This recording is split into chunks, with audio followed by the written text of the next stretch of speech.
You ready? Yeah. Alright. Welcome to the low end, the second episode. The episode that the bass players love and the rhythm guitarists hate.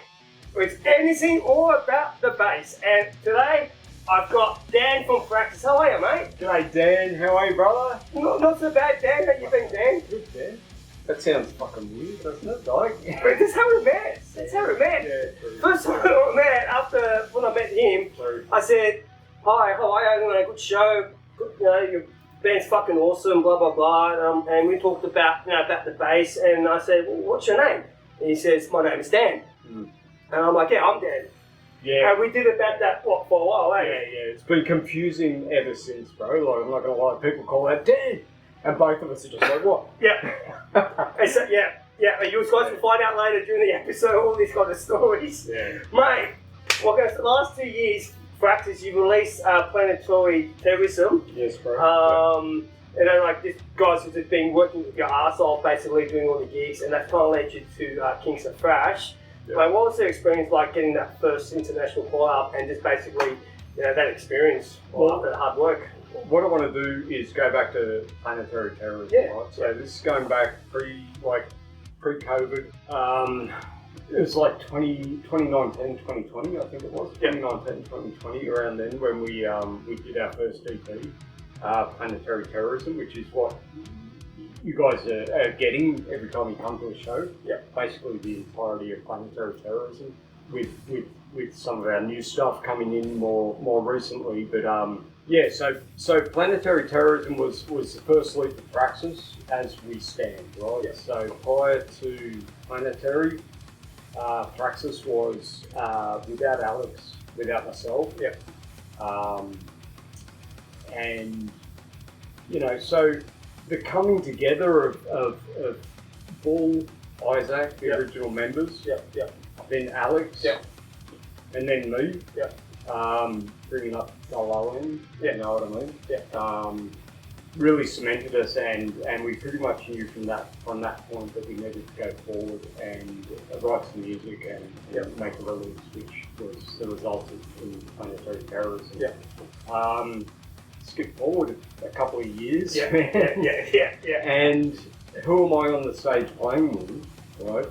But none other than, and excuse me if a fucking tear comes to my eye over this, but Dave Ellison with his band Kings of Thrash, right? Yeah.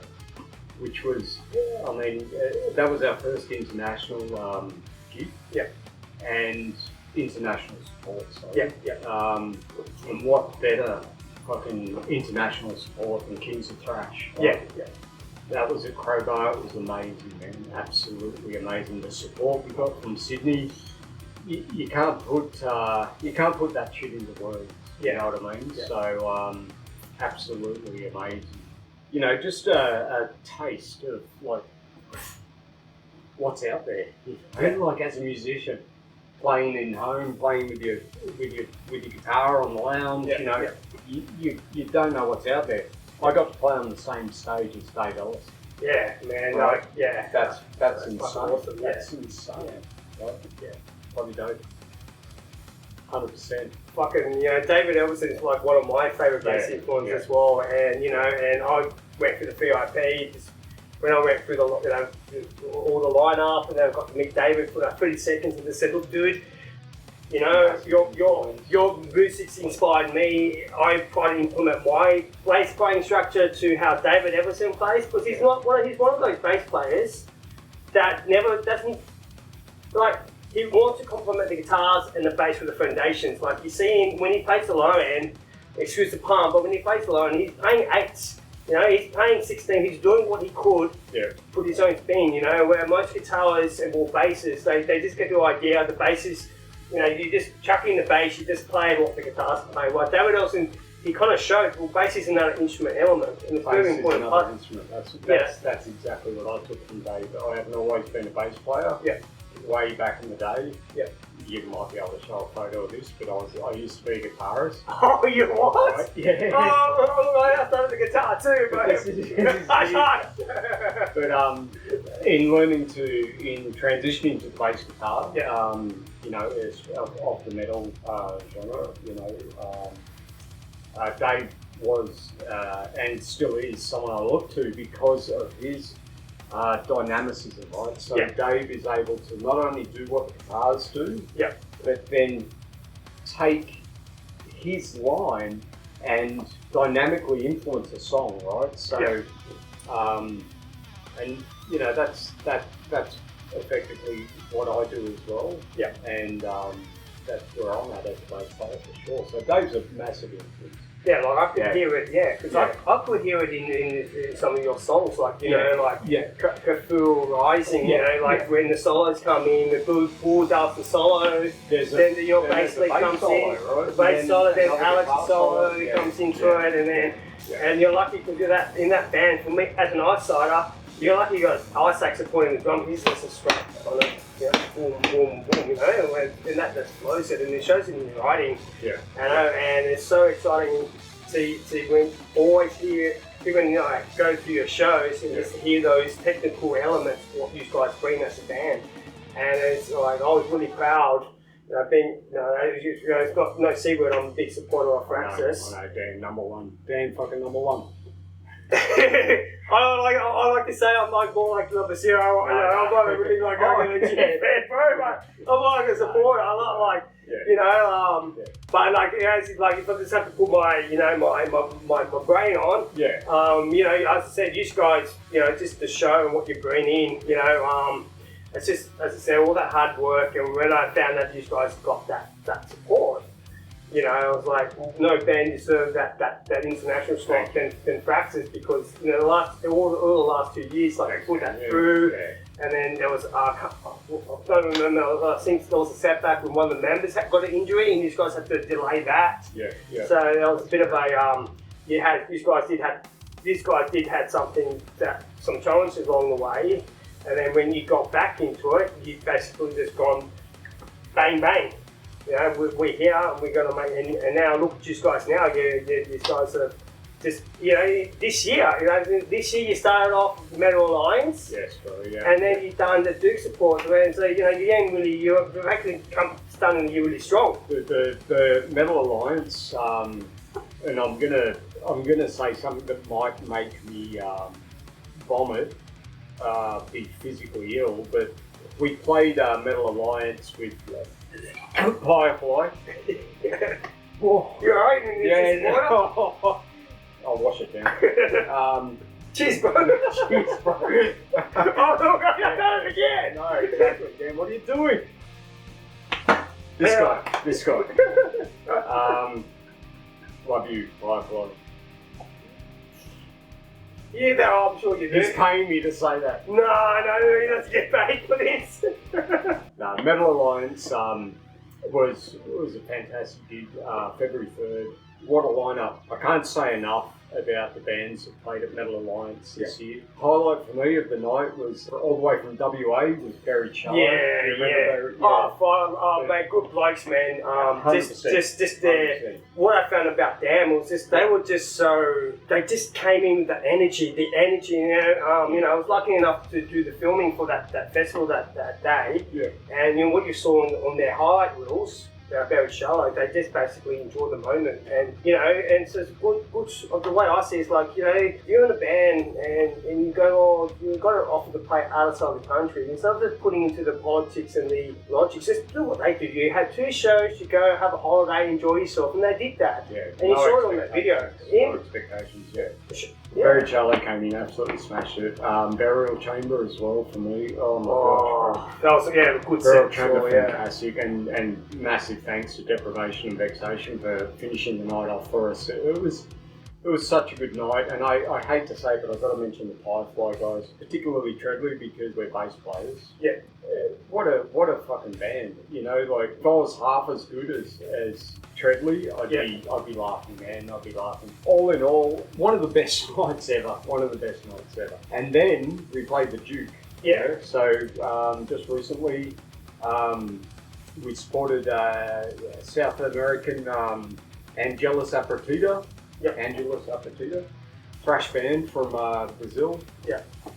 I think so. Not entirely sure. South American. We'll put it in the caps. Put it. Put it in the caps, Dan. Yeah, we'll put it in. Insert text here. Wow. Far out. Those guys are just so good. Just so good. So that was a free show at the Duke, and that was just insane. Like, can you imagine travelling literally halfway across the road, across the world? Yeah. To do a free show. Yeah. Nicest bunch of guys. And that was a fantastic night. Yeah, well, it was a good night as well. Yeah, I had fun that night. You know, just to see everyone coming, you know, watching and enjoying themselves and just having fun. And that's one of the good things about going into our local scene, because you know, like with all the international bands that are coming in, which is fantastic to see. Like In Flames played, because I was there that night. Yeah. I got the drumstick from In Flames. I saw that. And I had another band try to get off the drumstick off me, you know, and I had to go. But just to experience, in all seriousness, like to see that these international people coming in, see all these people turning out, and you're like, it would be cool if we get that kind of vibe in our scene, the local scene, because I think they're missing something, not seeing what we got to offer. 100%. You know, there's some fantastic music coming out of Sydney, and there's some really good times to be had. You know what I mean? You just have to get your face out of the screen. Yep. Go Gen X style. You know, do a Dan. Get your face out of the screen and go out and do something in the outside world. IRL. 100%.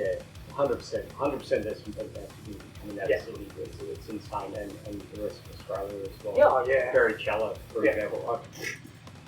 So much good shit. And it's just and just to showcase what we're doing here, like, you know, like just talking about the scene, and then we've got a good opportunity because your next gig's in Chatswood, which is you get to play with Pyrefly, you get to play with the Black and Rose and the Sure. But, you know, you're leading for months, and they've been talking about Thraxas versus Pyrefly, Trent's having a go at Thraxas, and you're having a go at fucking Pyrefly. It's a battle, right? So Chatswood coming up next month. Battle on the north side. Look, it's foregone conclusion, alright, so Thraxas are just going to wipe the floor, okay, with Pyrefly. Absolutely cremate them, if not like eviscerate, then cremate them. So that's what's going to happen. Yeah. Right? Oh, look, man, we'll see what happens on the night. Like, I always said to myself, I'm going to be team neutral. Team neutral, because Pyrefly is my family. We need the t-shirt, team neutral. Yeah, they're like my family. But then these guys became my friends. You know, we're family as well. Well, we're going off the premise that they started it, right? Yeah. But they're going off the premise that we started it. So team neutral's not a bad place to be. No, I've got ideas. I get to be Switzerland for the night. I go, look, Dan, is there anything that you want to put in the bag? Or, you know, I'll go, Paul, is there anything valuable that you want to put into Switzerland? Look at me as Zurich, because Zurich is the capital of where they keep all the banks. That's where all the banks and all the corporations are in Zurich, because if there's a war, no one's going to go to Switzerland. We're looking at Dan, Switzerland, Catania. You know, it's Catania. Catania. Far out, man. I'm Aussie. That's Catania. Basically. No, because I said we've got some like that, because there's going to be a great night at Chatswood, and this is a good opportunity to showcase our scene. Because, you know, Chatswood's not, you don't have to purchase a ticket pre-order. You just $10. Go in the door, $10. There's food. There's a pizza. That Alex enjoys it. You remember? He talks about it all the time. Yeah. I normally like the schnitzel. See, they got good food. Steak's good there as well, and you know, and the vibe, it's good when it's full, and in a small little corner of the stage. I'm not gonna, last time I was at Chatswood. There's some stairs that lead to an upstairs area. Yeah. I mean, I fell in love with Treadway at Chatswood because he ran up the stairs and he's just thumping away on the bass, like up in the upper level, down the stairs, like all sorts of stuff. But then the last time I was at Chatswood, a dude, don't ask me who this legend was, but stage dove off the stairs at Chatswood. Oh. Yeah. Like full Batman. Yeah. Hung out there and then into the crowd. It was insane. Wow. Yeah. From the stairs. From the stairs. He actually did what? He died. Did it die? No joke. No joke. Wow. No joke. I wasn't there that night. I know. That's what I mean. You don't catch everything on camera. You don't see everything on Facebook. You've got to go out and do this. Yeah, see, the Chatswood is one of those places, mate. And I can't believe it's been going for almost 2 years because you guys played the first one. I mean, it was just an experiment to see how it was going to work or not. Yeah. And you got to give credit to Dave Balfour for putting something out in that little area 100%. and just seeing how it's growing and then just knowing that every month. 100%. Dave's, you know, I mean, you don't need to really sort of think too much about who's a rock in the local, state and national sort of metal scene without thinking of Dave. So yeah, 100% Dave's just built it and, you know, maintained it, and it's still going 2 years down the track. Yeah, you know what I mean. As I said, like, you know, so Pyrefly was, you know, they went through the Chatswood thing. My own band, Pure Madness, you know, we played there. You guys at Chatswood, yeah. Yeah, we played there. We were there, and you know, and that what you know, it works for everyone. Like the parties get to see the new bands that come out because there's not much for us to play. Yeah. And Chatswood's always that opportunity because it's that old school kind of setup. Yeah. You know, and to see that line up with you or with Thraxas and Pyrefly, you know, it's like. It's kind of something like that in your own way. It's something you can see in the factory floor, like the Metal Lines, but to have that small venue, this is a great opportunity to the old school vibe and have fun, you know? Like, I'm going to be there filming, B-Buddy's going to be there filming, you know, Bob's going to be there filming. Mate, be more videographers and bands. You know, hunters. What the? You know, we need, hopefully, you know, hopefully when this is released, because by the time this is released, on Friday you've got the chat still. So if you're thinking about going out and I've got nothing to do on Friday night, walk up to Chat Still, which is in Chat Club, Help Street. That's the club. Yeah. Get yourself. Don't have to get yourself tickets. Just walk up, catch the train. The train's like 5 minutes away to the Metal on the North Side on Friday. So we'll see you guys on Friday and just come say hi and enjoy the fun. And there you go, Dave. Me and Dan and I tried to promote the event for you via YouTube. We love you, Dave. Mate, you kind of said how the Thraxas started earlier, but how did this start your journey? How, like, with your career, like how that gave you from your path to be a bass player for Thraxas now? I was in cash converters up here at Mount Druitt. Yeah. One day, and I was looking at guitars as you do, and guitars were pretty awful, but there was this black bass guitar there, and I just needed to buy it, you know what I mean? It just called to me. So I bought this bass guitar, I bought it home, and I started, I put some tunes on and I started pumping this thing. I knew I had to join a band, right? Just instantly knew I had to do it. I ended up in a cover band. All right. Our name was Decibel. We were doing some 6-song band. We did some Janis Joplin, we did some Jimi Hendrix, we did some Rolling Stones, we did, I hate to say it, but we did Seven Nation Army from White Stripes. Insert, or not because of monetization, but you know the song. Had a great time with that band, and then you know that band ceased to be. I was pumped. Sorry, I was absolutely pumped. So I kept looking for bands, and then I came across Roman. He was looking for a bass player for his band, which was called Cosmic Art. Right. Their bass player at the time, who was actually doing vocals, he had moved on from Cosmic Art into a band called Tamerlan Empire. Fantastic band. Anyway, so I came into Cosmic Art, but I was no vocalist, right? So I came in as a bass player. And I absolutely adored their music. I didn't get to do any writing for Cosmic Art, but I got to play what they'd already written, and they had EP which had released, Polarized, I think it's called. So Effectively, what we did was look for a vocalist. Yeah. Vocalist came in, fantastic dude, Owen. He's actually a trombone player. Did an absolutely superlative job on vocals, and really, I just wanted to get Cosmic Art out there playing gigs. Right? I put a few gigs together. Anyway, one of those gigs I put together was a gig called Rise. It was at the Valve Bar. Yeah. Right. It was kind of a mini festival, so to speak. 8 bands on the lineup. Yeah. As it turned out, it was my last gig with Cosmic Art because Cosmic Art had imploded. Right. One band that I put on that gig was Thraxas from Western Sydney, right? Oh, okay. Richmond band, Thraxas, right? Yeah. So I had to put them on, right? Second to last, playing before Apollysis. Yeah. In talking with Bull from that band, he mentioned to me that it was his bass player's last gig, right? Okay. So it was Thraxas bass player's last gig, it was Cosmic Art's bass player's last gig. Yeah. And, basically I said to Paul, you watch me, I'll watch you guys, and see if there's any affinity there, you know.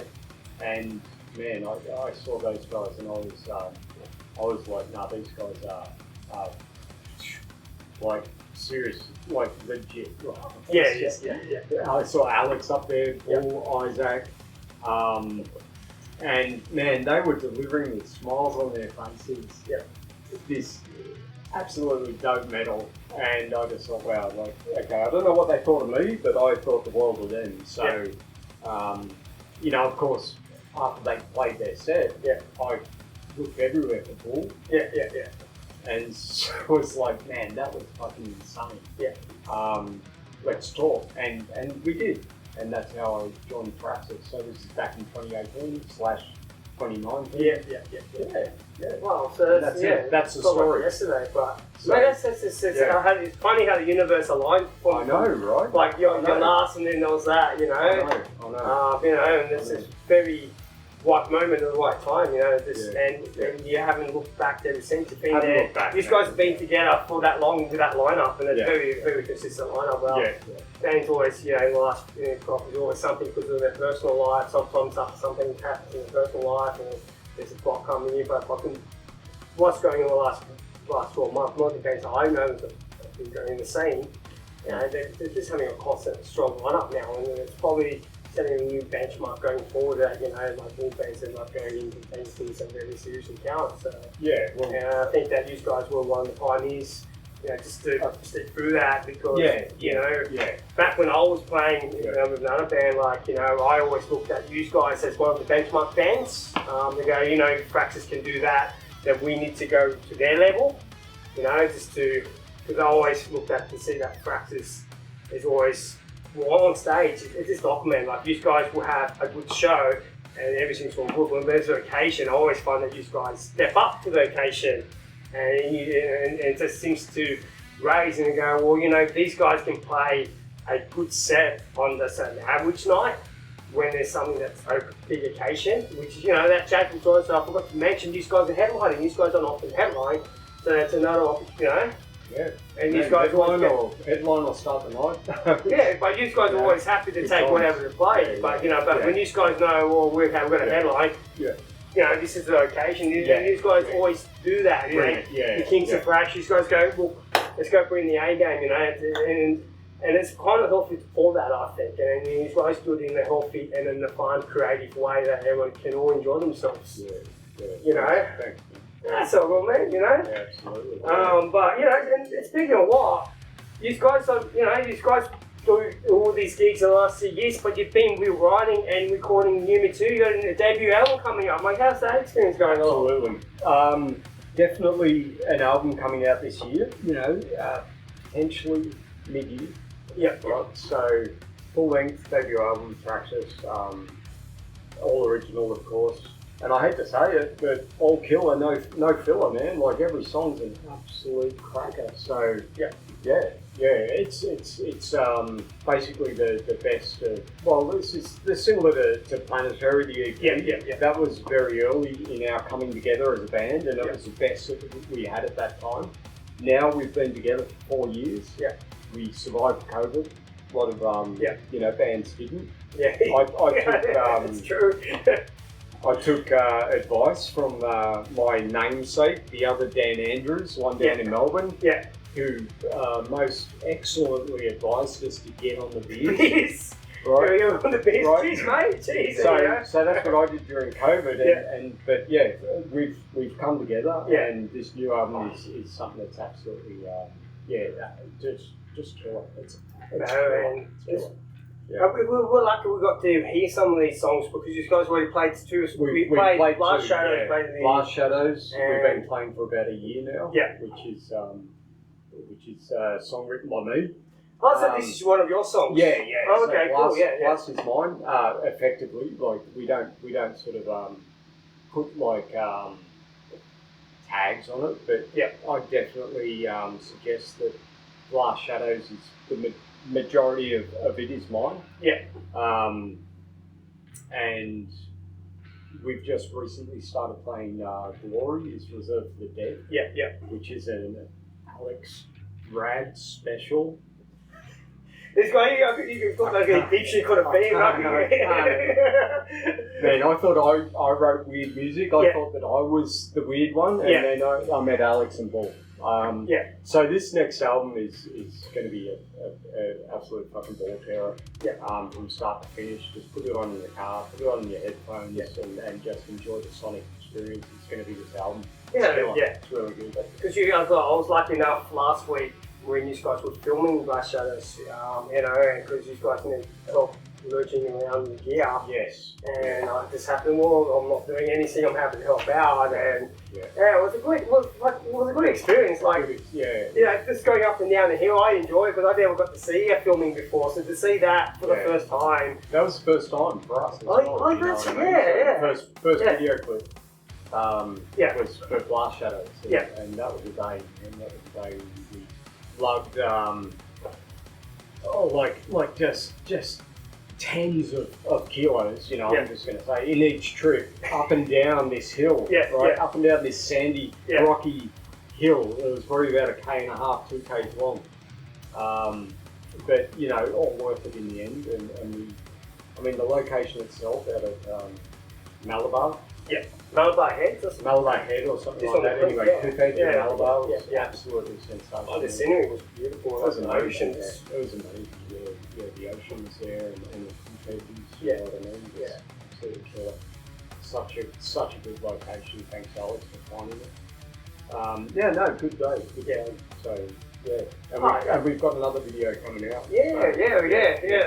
Next weekend. I think we came along, got invited as well, so 100%. So we came along and enjoy that as well. And by the time, I'm sure it's going to be fun. And also that new material, because I got to hear those two songs, and it's just going to, when that album comes up, what you guys worked in the last 2 years, you guys have, I think it's going to help you guys continue your journey because, as I said earlier, the reason why I'm good friends with the band is I watched them play. I met you guys play at, it was the first time you met Pyrefly as well, because me and Pyrefly, we're based in Campbelltown, so and then we started to come into the scene. I was with a band off Ecophagy of Madness, so I was trying to look for shows for Ecophagy of Madness at the time, so I needed to network and branch out. And you guys were playing after Pyrefly, I think, at the Rose Cell with the Hazmat show. Oh my gosh. That's when I met these guys. That's when I met these guys. That's way back. That's when I met these guys for the first time. And I've seen these guys play before. I've seen this first time I saw Thraxas play was the Temptress Ritual Tour at the Crowbar. You guys were the support. Supporting Ritual Warfare. And I remember I watched you guys play and I'm like, oh, okay. Not that bad, but then when I saw, then after that, all that, what you mentioned earlier, we mentioned earlier, the setbacks and the challenges you guys had, and the adversity you guys came out. I think that was one of your first shows you came back from that and you guys kind of said, look, let's go, and I watched you guys play that set. And I was like, holy shit, like the energy, and then after the song, Bull talks. I'm not a fan of singers talking, but stage band. But he fucking put it off. I know. And it's just the charisma in his personality that brings that stuff, you know, and it just makes it more. It's very relaxed on stage. It was relaxed. Very relaxed with the audience. There's a good It was bouncing a bit and forth, you know, and just. Just basically, I remember something happened on stage. I think the bass rumbled, and you're like, oh, do you remember that? The bass was rumbling, and then Bull's just going, he's improvising. I don't know what it means. And some guy in the audience yells out, sounds like two basses. I think it was me or Trent. I don't know. It was the first time that we saw you guys play, and we were doing those commentaries. Me and Trent, we were mucking around, and then Paul's like, oh, fuck the Pink Floyd Royals, you know? I'm like, I'll get a bass. Oh, is that I said, go get a bass. And he's like, oh, I should because you saw a picture in the beat. And I said that. Get a bass. And I'm like, fuck, this guy's like engaging. And I'm like, fucking. You can't help but. They're clean as all. You know, and then sometimes, like, he knows that I've done it for so long that he knows I say something dumb. He points me out on stage. He goes, yeah, Dan, okay. Like, the one that, there was a band coming, he goes, oh, yeah, check out this band. I'm like, well, name 5 songs of them. He's like, then shut up. You know, God. I understand, like, I think the reason why we name 5 songs, Kings of Thrash. But, like, you know, and you were like, on that night I came and I met, after I met you, I said, oh, I'm Dan. And you said you're Dan, but I didn't really get that in my head, you see? Having that low IQ bass brain that we have, short attention span, I guess. And then, you know, it took us, and then I'm forever fucking, like, I feel like an idiot because everyone wants this guy more than me, right? What? And so people are out there, you know, we're at gigs and shit. And I was like, Dan! I'm always like, what? And then I realised they don't want me, they want this dude. Okay. All the time. Oh man, that's not true. Like we were talking about the filming. You know, we're going up and down, and someone calls out, Dan, we both look. I think it was Alex. She was going down, and I'm like, which one? He goes, my Dan. Oh, okay, cool. My Dan. Oh my god. And what I'm trying to say is just that it wasn't if you weren't being yourself, and you know, with the whole band, like I wouldn't be where I am. Like just you know, like that friendship that we had, like it was basically, you know, I come up and said hi and standing, and then as we went along, because you guys were good on stage. I'm like, well, I want to go watch them play because it's more fun. But then over time, it was more like I enjoy watching them play, but it's just the company and it's not what we do together offside the scene, and that's what I think that what I'm trying to say is that, you know, like as musicians we're in different bands, but when these kind of events or gigs that we get together, and it's for us, it's just catching up, you know, like it means a lot to us as well. So. There's a clip of me. Being picked on by my band. No, I don't pick on you, do they? Now I'm going to take a break, right? Yeah. Don't do what they did in that clip, right? Oh, I know. Otherwise I'm coming back.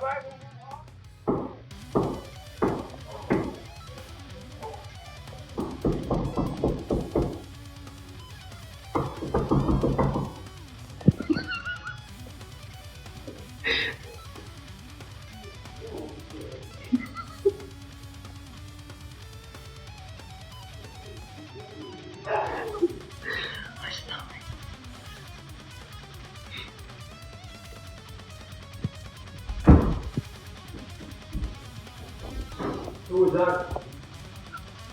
Who was that?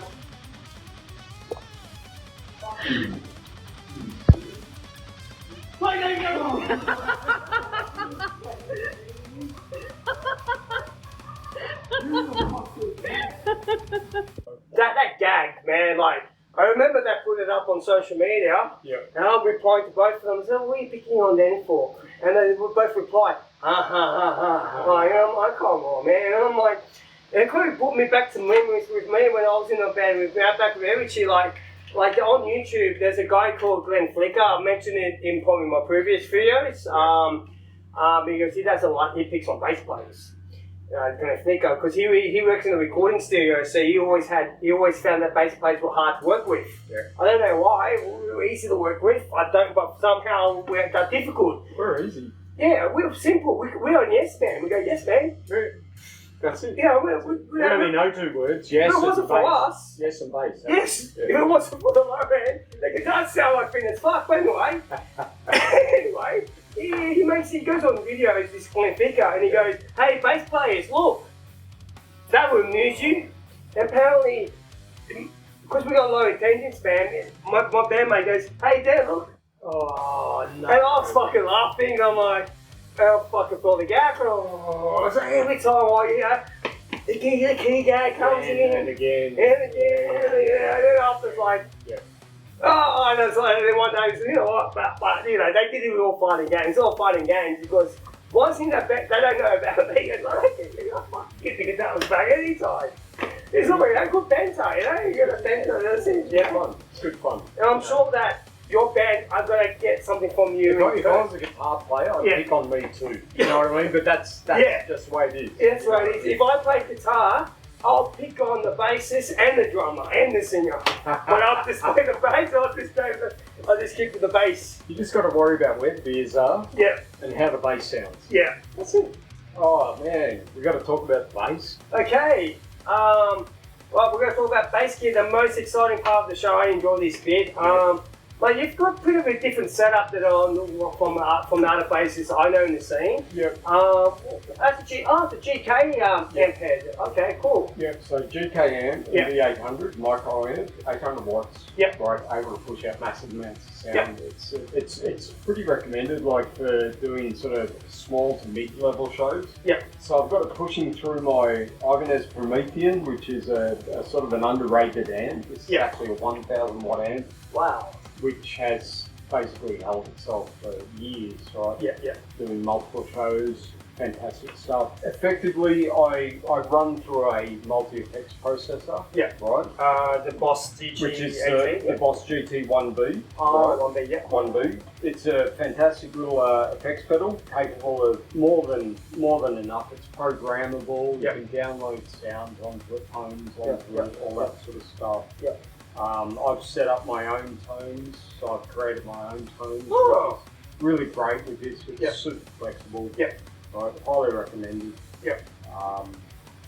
And that then pushes through to this is my stage guitar, so also used for recording along with one of my other guitars, my Ibanez Iceman. Yeah. So this is a Warwick Bass Infinity. Yeah. Right. It's a 4-string, but it's strung down to a B tuning, so a drop B, right? Yeah, and I play with the pick. Yeah, and you can see you got the stock pickups where they're pretty cool because what they are. EMG pickups. What I love about the Warwick, because I used to have a Warwick bass myself. Yeah. And I love the pickup of the Warwick, and they're so high gain, and I use distortion as you probably have. I keep going, yes, you know, I love my dark glass. Every time I put the dark and that amplified it, and you can hear that high gain, and I'm just like, that's one of the things I enjoy about the Warwicks. Yeah. So, but I'm pretty sure that's active as well. Because, active guitar. I pretty much run a simulation of the 2 pickups. Yeah. So when I turn everything on, I play a fairly clean tone on stage. Yeah. Right. It's more distorted for recording. Yeah. On stage clean, just punch through the right to be heard.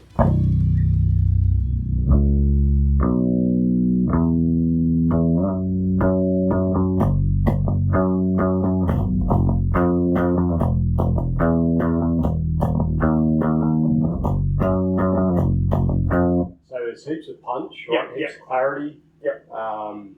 We've got a nice even tone depending on the quality of sound equipment between the lower tones and the higher tones.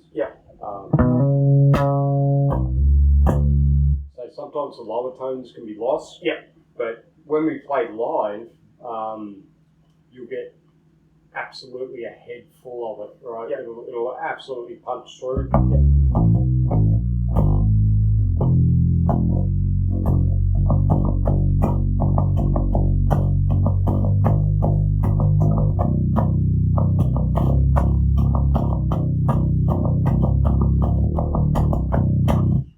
So it's quite low. Yeah, because well, your tone is very low. You don't use much distortion, so that gives it because that probably supports more of the guitars. I guess when you're more supporting with the guitars, what they're doing is when they're playing along. And Yeah. Do you have a booster to when you're doing your own licks, so you can cut through the mix within the band? Yeah. Because I play quite a dynamic bass, sometimes there's bass lines that I need to push through. Yeah. So standard tone. Yeah. Boosted tone. Yeah.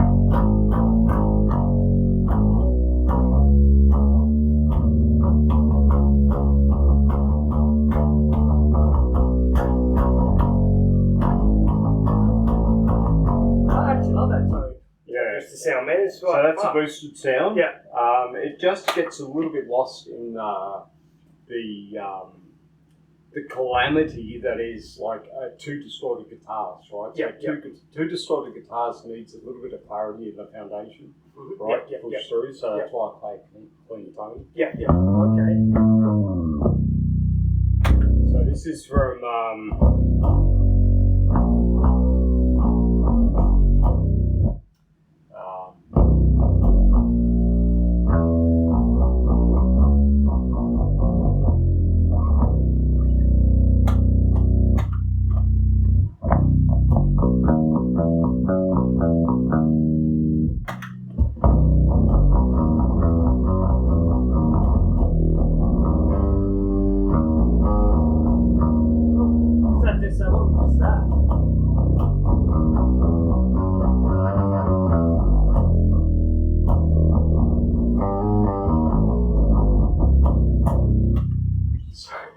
That was some Cthulhu, believe it or not. Oh, okay. Yeah. I was like, so I did. Man, I can't even remember my own song. Oh, that's okay. Maybe Dan knows my songs better than I do. I doubt it. I'll give it a test drive if it was alright with you.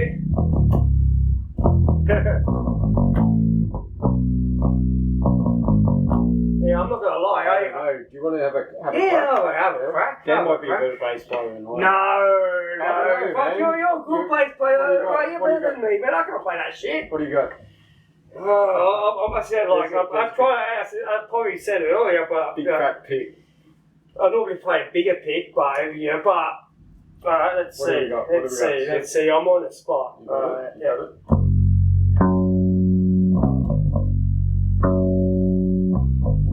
Ecophagy.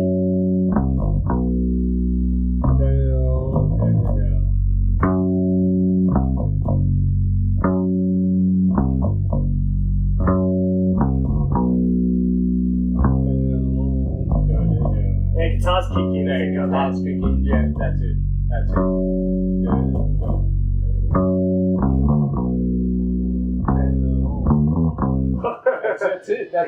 Mate, thank you so much for running us along.